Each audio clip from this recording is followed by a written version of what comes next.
Hi friends, welcome back to my YouTube channel. Veg Kolhapuri ರೆಸಿಪಿನ ನಾನು ಇದನ್ನು ತೋರಿಸ್ತಾ ಇದ್ದೀನಿ. ಒಂದು ಬಿಸಿಯಾದ ಕಡಾಯಿಗೆ 1 ಚಮಚ ಬೆಣ್ಣೆ, 4 ಲವಂಗ, 2 ಇಂಚು ಚಕ್ಕೆ, ಅರ್ಧ ಚಕ್ರ ಮಗ್ಗು, 1 ಚಮಚ ಧನಿಯಾ, 1 ಚಮಚ ಜೀರಿಗೆ, 4 ಒಣ ಮೆಣಸಿನಕಾಯಿ, 10 ಗೋಡಂಬಿ, 1/4 ಬಟ್ಟಲು ತುರಿದು ತೊಗೊಂಡಿರೋ ಅಂಥ ಒಣ ಕೊಬ್ಬರಿ ಹಾಕಿ ಗೋಲ್ಡನ್ ಬ್ರೌನ್ ಬರೋ ತನಕ ಫ್ರೈ ಮಾಡ್ಕೊಂಡಿದ್ದೀನಿ. ತಣ್ಣಗಾದ ನಂತರ ಇದಕ್ಕೆ ಸ್ವಲ್ಪ ಪ್ರಮಾಣದ ನೀರನ್ನು ಹಾಕಿ ಸಣ್ಣದಾಗಿ ರುಬ್ಬಿಡ್ಕೊಂಡಿದ್ದೀನಿ.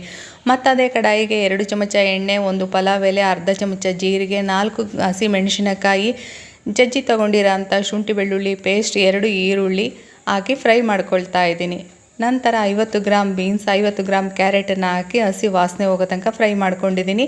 ನಂತರ ರುಚಿಗೆ ತಕ್ಕಷ್ಟು ಉಪ್ಪು, 1 ಚಮಚ ಗರಂ ಮಸಾಲ, 1 ಚಮಚ ಅರಿಶಿಣದ ಪುಡಿ, 1 ಚಮಚ ಖಾರದ ಪುಡಿ ಮತ್ತು ಮಿಕ್ಸಿ ಮಾಡಿದಂಥ ಮಿಶ್ರಣ, 1 ಬೌಲ್ ಟೊಮೊಟೊ ಪ್ಯೂರಿನ ಹಾಕಿ ಹಸಿ ವಾಸನೆ ಹೋಗೋ ತನಕ ಇದನ್ನು ನಾನು ಫ್ರೈ ಮಾಡ್ಕೊಂಡಿದ್ದೀನಿ.